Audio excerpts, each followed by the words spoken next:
Welcome again to my little corner of the world over here. I hope you're having a wonderful day, evening, or night, wherever you are. I wanted to speak a little bit about philosophic mortification. And what does that mean? What are the connotations? How is that applied in relationship to a physical work? The mortification is the most mentioned part of the work, and it has many names. It's called the crow, or the crow's head would be the end of the mortification.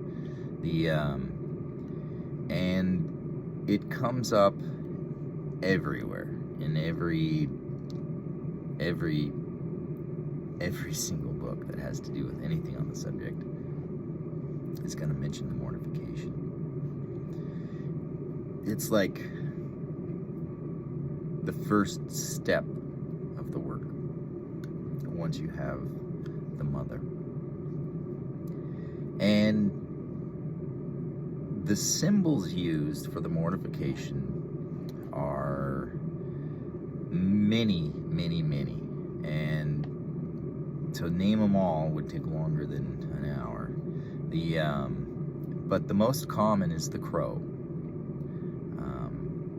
The putrefaction, the mortification, the crow's head, but it's also symbolized by substances which are deadly, because it's a representation of death. And so in the hieroglyphs you'll have, in the Trina Sophia, one of them hieroglyphs in the Trina Sophia, you have the horse, like the horse of Troy, and there's a carcass coming out of the side of the horse. And then in the picture below that, you see a man with a star on his forehead, or maybe around his neck, with a red cloak, lifting him up out of a pile of like rotting material, basically. And so this allegory of the corpse, the skull, the rotting mummy or whatever, it shows up everywhere, because without the mortification, without a seed first dying, it can never come to life. And that you see that in all of life, where death is just as much a part of life as life itself is. They're an equal opposing forces. In the wintertime, everything appears dead, it's dormant. And then in the summertime, everything comes to life again. And so this cyclic cycle that we see around us in nature, of the wintertime coming in, the colors change to orange and red, and the leaves fall off the trees, and then everything turns white if you live in the high mountains.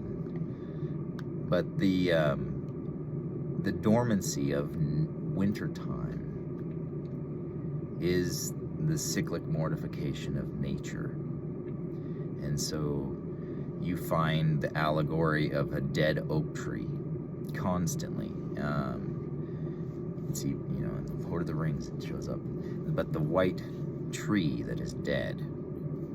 And some of the depictions even show the stone itself being built on the base of an oak tree. But the oak tree in the wintertime, the leaf that they show when they talk about an oak is almost always the leaf of a live oak. I'm sorry, not a live oak, a white oak.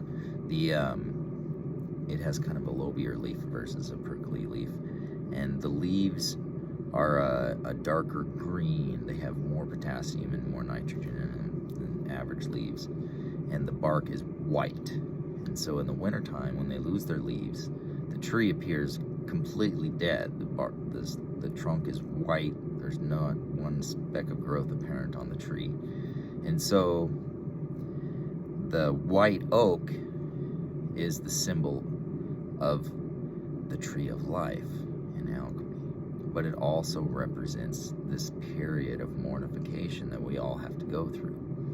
In spiritual alchemy, everybody knows about the mortification because we all have times in our lives where we have to die to ourselves and die to previous conceived ideas or emotions.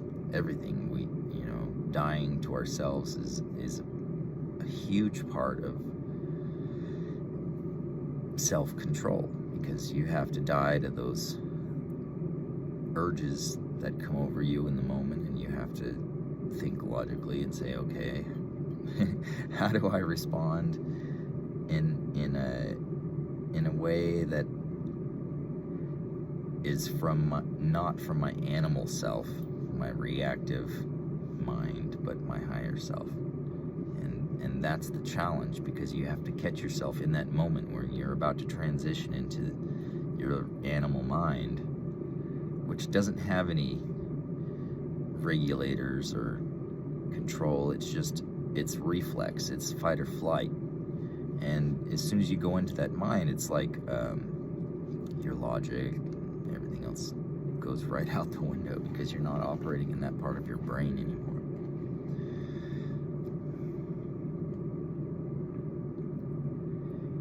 So we each have a mortification in our lives that we must go through. And if you're going to do this work, then you're going to die to more things in yourself than you ever thought you could die to.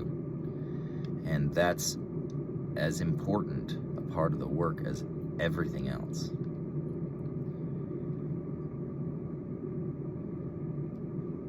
But how does mortification apply to a physical process? And how do you interpret the symbols of mortification from the mortification itself? And that is where the web is a little bit more confusing, because they use so many elements to symbolize the death. They use Saturn, and Saturn represents lead, so lead could be the symbol for mortification. They use antimony. Antimony is a very, very, very common allegory of the mortification. They'll say, and I wanted to bring this up because I mentioned George Starkey before and recommended reading him. But when he talks about the mortification, he says, and I passed it through antimony. Well, the passing it through antimony is the same as the reign of Saturn, the crow, the mortification, the putrefaction, the fermentation. Those are all names for the same time in the process where everything is pitch black like obsidian. You can't see through the solution. It's so dark that it's literally the deepest black you can find. And so, as a result of this allegory, many, many, many, many, many people, even today,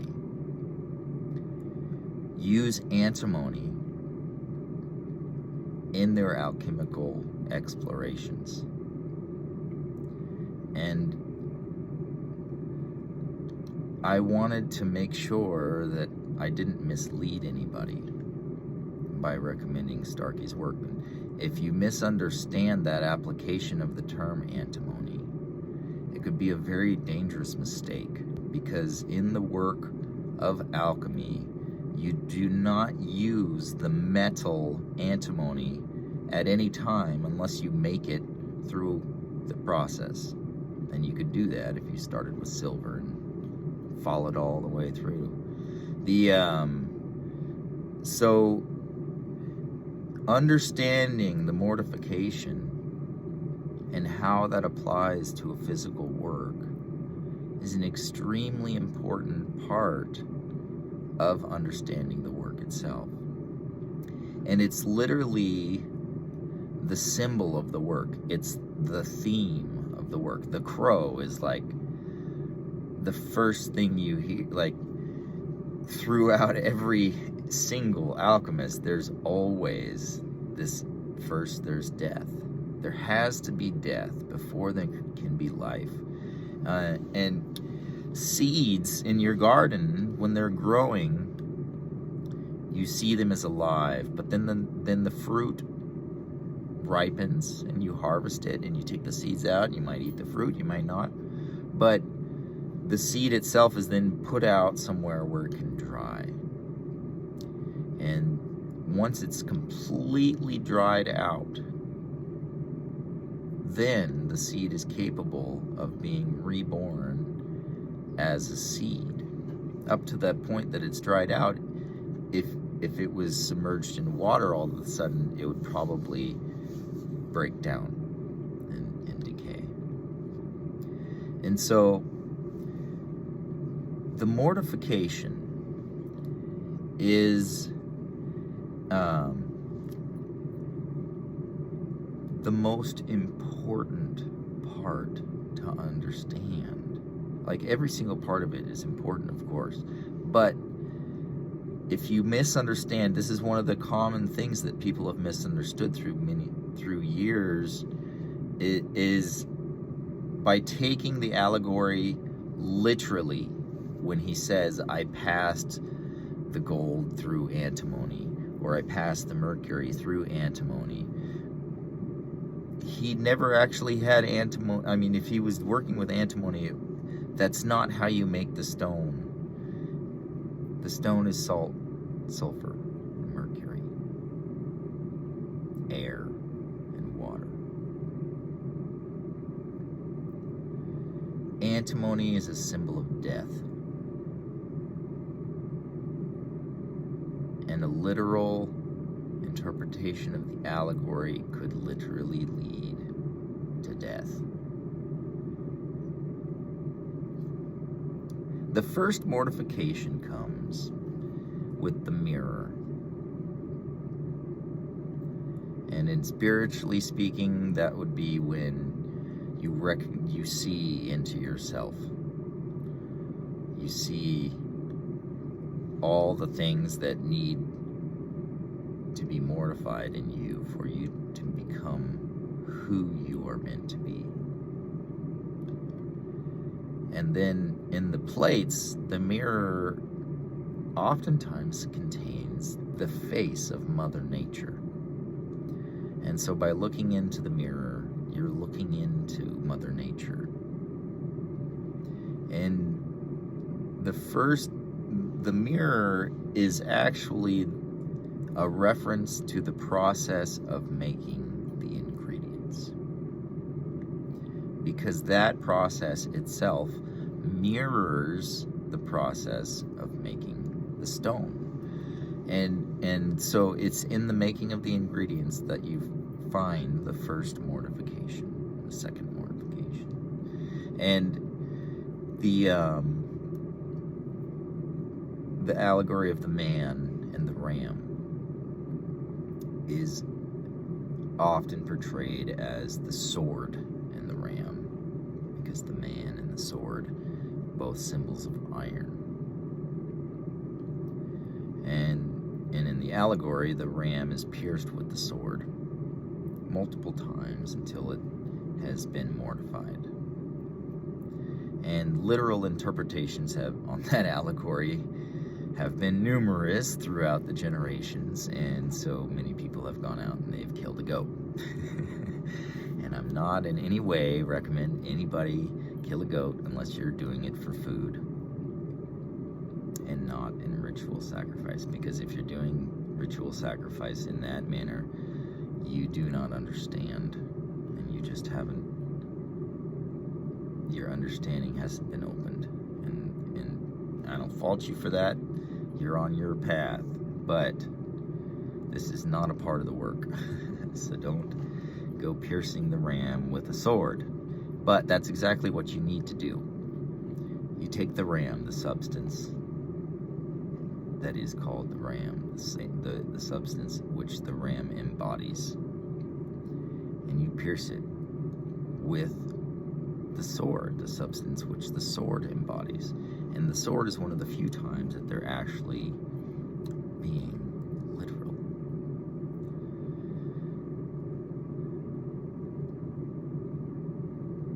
from this union, the book of esotericism is born. And it's a crystal. And it's a crystal that grows in layers like the leaves of a book. And it has the appearance like that of linen, the way linen is woven together, or a fishnet. And so you find these allegories all represented multiple times in different ways. You have a fishnet, or you have a basket with the weave in the basket is the same. You have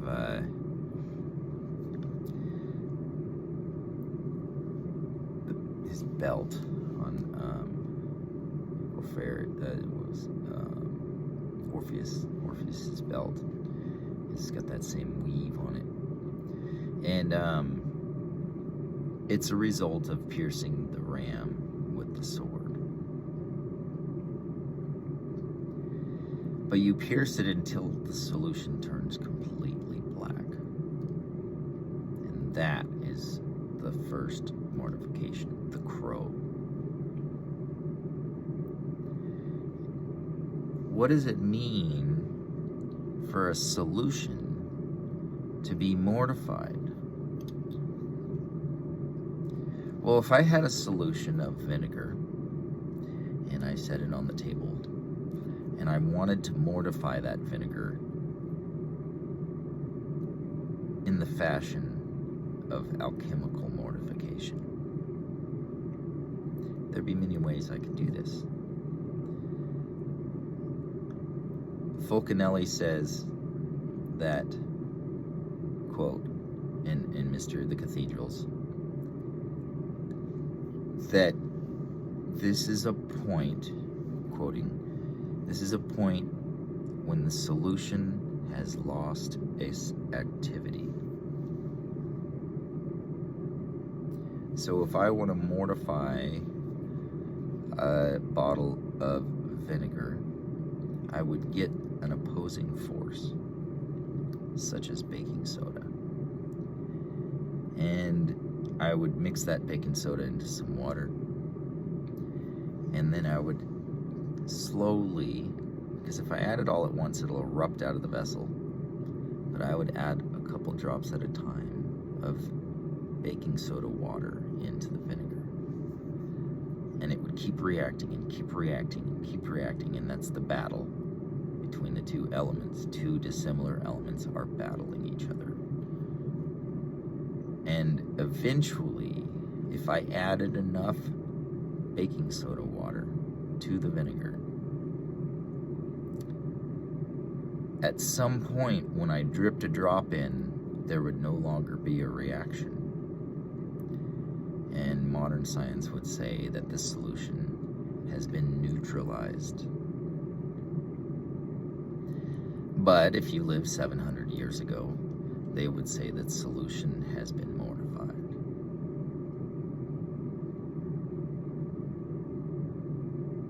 So you mortify the ram with the sword, and you keep piercing the ram until the solution has lost its activity and it has turned black like obsidian, and there's scum floating on the surface, quoting from Fulcanelli. The descriptions Fulcanelli has in his book Mystery of the Cathedrals, he's very, very clear in his descriptions of the behavior of the solutions and the results of these combats between these dissimilar elements. And so if you read carefully, he will describe to you exactly the symptoms that you should see in order to know that you're on the right track, that you're using the right ingredients. You've discovered the mother properly. You've discovered the sword.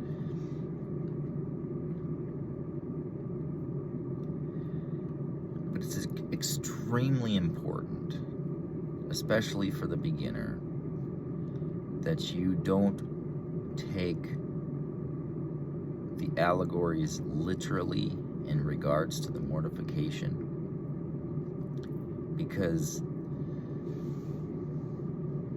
this point of dark black solution called the crow or the mortification or the fermentation. It has so many names because it's the most talked about thing in all the books. It's a time of the matters being reorganized, mortified to their original design, and just like when you take the baking soda and you put it in the vinegar, when you're done, the baking soda has changed from what it was before, and so has the vinegar. And so they've both died to their previous form of existence, and now they can be reborn as this new thing that they've become, as a union of the two things. There's usually an exchange between the two things if there's a reaction.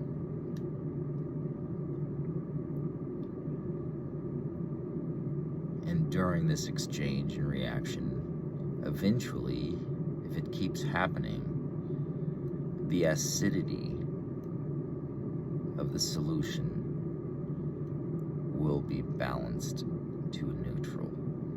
And if it keeps going, then it would go the other way. But the point of the mortification is to bring it right to that spot where there's no more activity. Then you know, because you look at the symptoms, you look at Mystery of the Cathedral and you say, okay, I see these symptoms and these symptoms and these symptoms. And then you look in your vessel and you see those symptoms all together at the same time. Those are road marks. Those are landmarks, road signs along the way. And so the way that his book is written, and the way that all those manuscripts are written in this particular subject, they expect you to be doing. Understanding comes with action. You can't just read about it and speculate in your mind, because you have no idea how different kinds of chemicals are going to react until you put them together. And if you think you can guess what's going to happen, you're going to be very surprised really often. And if you're going to do that kind of guessing, then make sure you do everything in small amounts.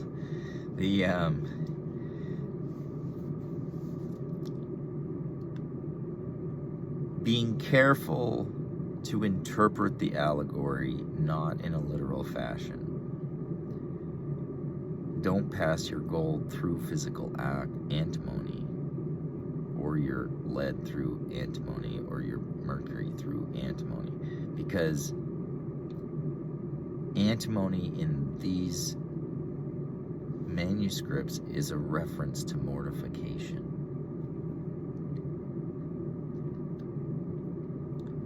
So please don't start working on antimony. And the other thing is, almost all metals, and if you're working with any kind of alchemical intent, then you'll be working with dissolved metals. And if you don't understand that almost all dissolved metals are toxic in some way when they're dissolved like that, because you can absorb them right off into your body, their toxicity goes up, and so you have to understand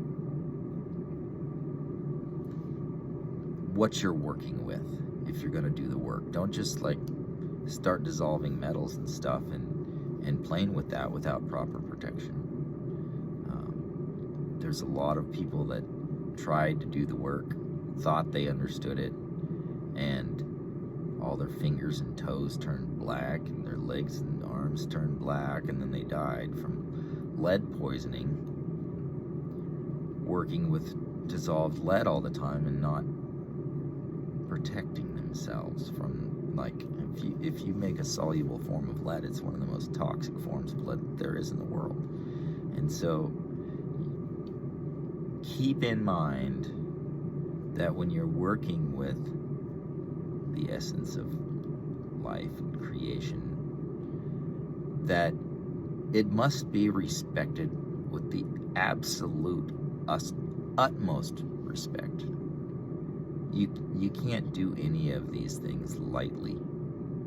Even when you're just trying to learn, if you're trying to figure out the ingredients, you have to understand and have proper area set up that's safe to work in, with a hood and with, gloves and protective, whatever you need to make sure that you're not being exposed to heavy metals, because heavy metal poisoning has killed a lot of would-be alchemists, and that's not a joke.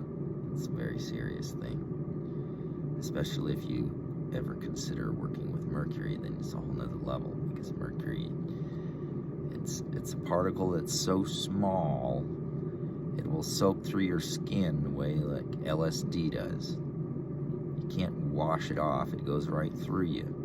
And so then it goes in your system and it collects in your pineal gland. And if you could see under a microscope what happens to a brain cell when mercury touches it, it's the same exact effect as if you put a hair into a flame. So think about that. That's what happens to synapses in the presence of mercury. So if you are going to do anything in regards to physical alchemy, first and foremost, you must have an understanding of the materials that you're going to be working with and the conditions necessary to work safely with those materials.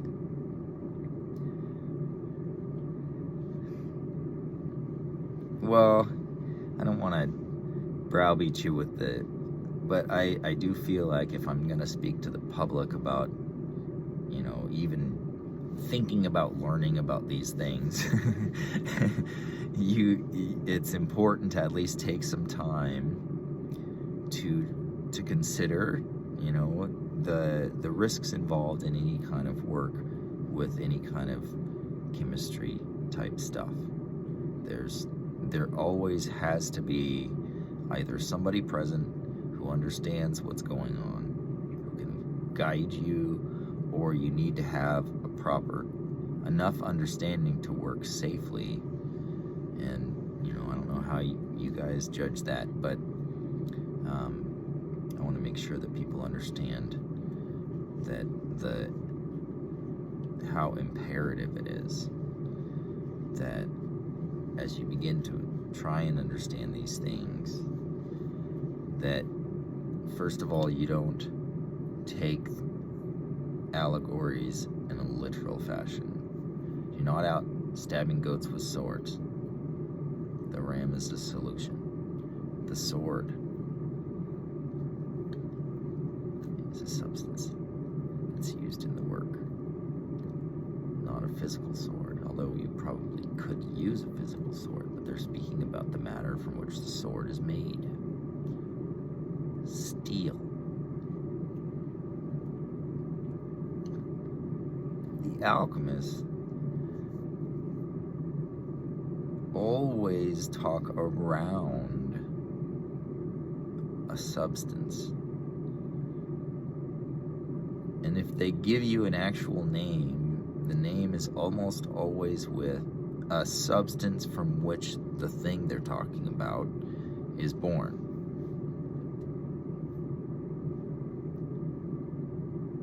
And so if they say sulfur, they're not talking about raw sulfur. They're talking about some other form of sulfur that can be used in chemistry.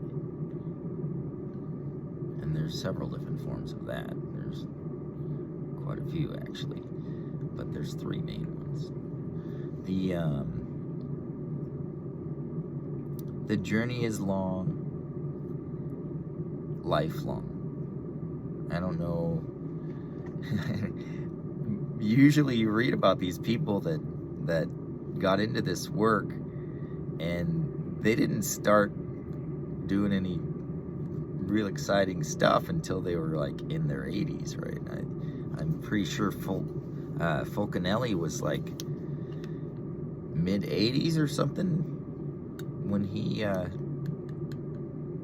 first put together Mystery of the Cathedrals. And so, you know, don't expect to have it in a day or a week or a month or a year even. It's a lifelong journey, and I recommend, if you haven't yet, and I'm sure you have if you already are interested in the subject, but the book The Alchemist, Pablo, what was his name? But if you look up, just Google The Alchemist, is the first thing to come up. And that book, I love it. It's such a great thing, because he goes through and he meets the alchemist who can turn lead into gold and all that. And the alchemist says that, well, you're an alchemist. You know, just because you don't do it the way that I do doesn't mean you're any less of an alchemist.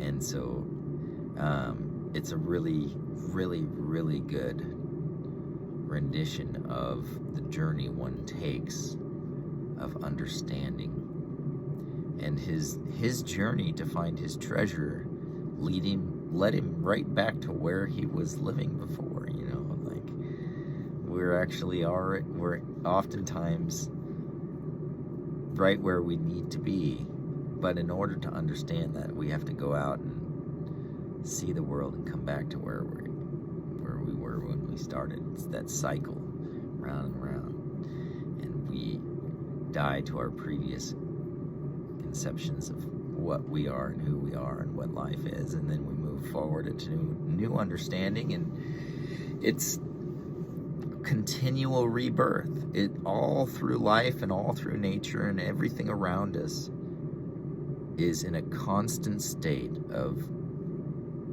mortification,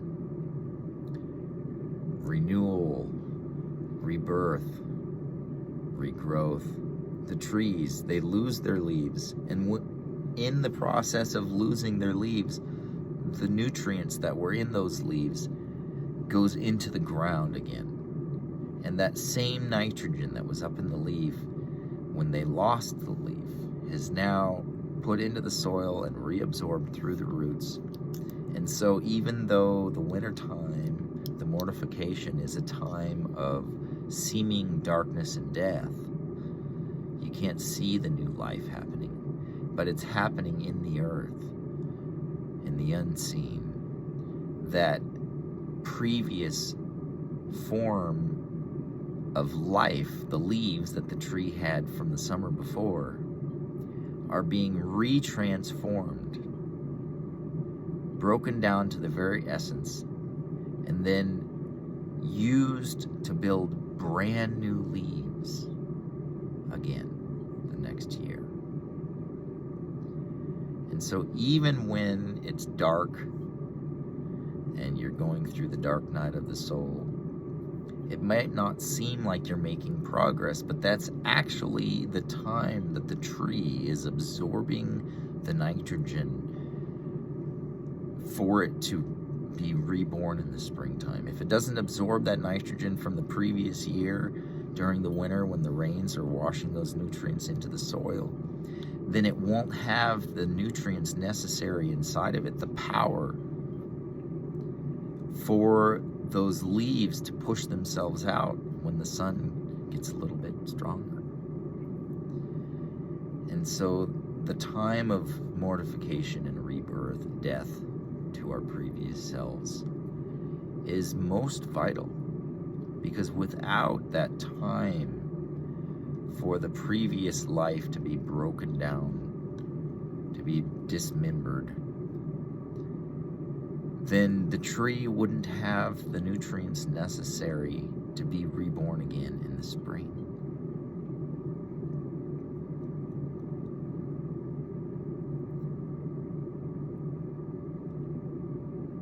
And you see this in nature, and you see it in the work. During the dark night of the soul is when you become empowered. And passing through the sphere of Saturn, or passing through Antimony, or picking up your cross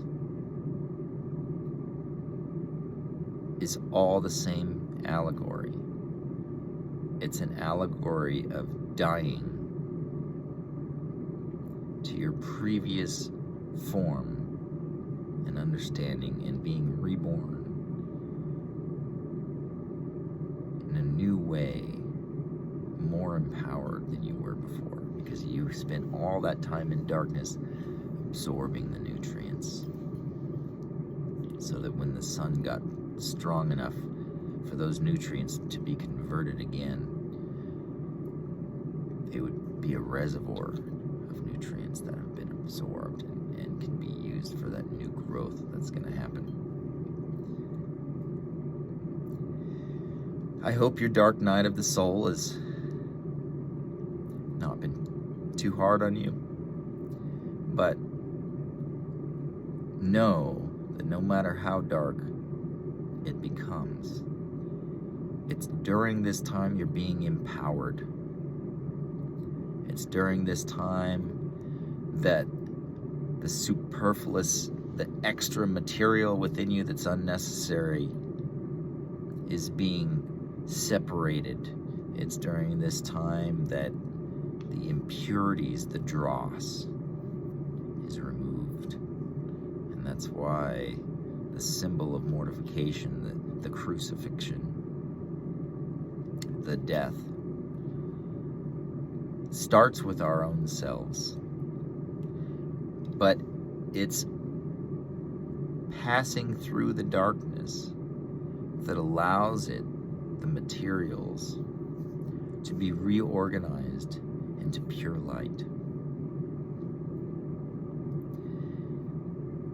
So just know, if that's the place where you're at in your life, that the dark night of the soul leads to light at the end. You have to just keep moving forward.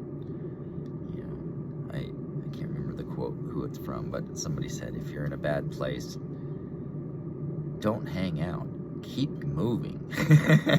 And that's good advice across the board, I think. The trials and tribulations are the times that give you strength. And so we must pass through those times to become prepared, to be ready for the things that are actually ahead of us, that the strength is needed for. And so if we don't endure those times, then later on, when that strength is necessary, it won't be there. So it's actually a good thing if you're going through the mortification, believe it or not. It may not feel like a good thing at the moment, but it truly is. It really is. Because it's through that primordial chaos of elements that things are able to come together in a better way, more organized, more empowered, and full of light. May you be blessed and have a wonderful rest of your